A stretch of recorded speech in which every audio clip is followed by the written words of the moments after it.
গ্রামীণফোনের brand ambassador আছে, ও association নিয়ে আমাদেরকে কিছু বলেন। গ্রামীণফোন আমাদের দেশের নাম্বার ওয়ান টেলিফোন কোম্পানি।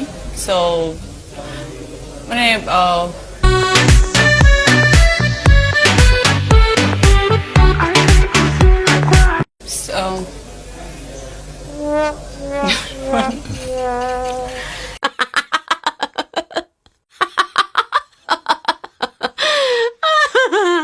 এত গরম ছিল, ইভেন রোদের তাপে সল্ট গুলো যখন গলে গলে মানে পানি পিছলা পিছলা হচ্ছিল, ওই যে পানি পিছলা হচ্ছিল।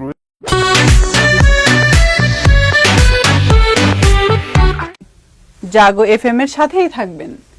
FM 94.4 জাগো FM, FM 94.4। তাহলে ডেফিনেটলি অ্যাজ এ সেলিব্রিটি হিসেবে ডেফিনেটলি আমার আইডেন্টিটি আমার হাজবেন্ড। তারপরে আমার সাথে পরিচয় হওয়ার পর আরো 1.5 ইঞ্চি বড় হয়ে গেছে। ডেফিনেটলি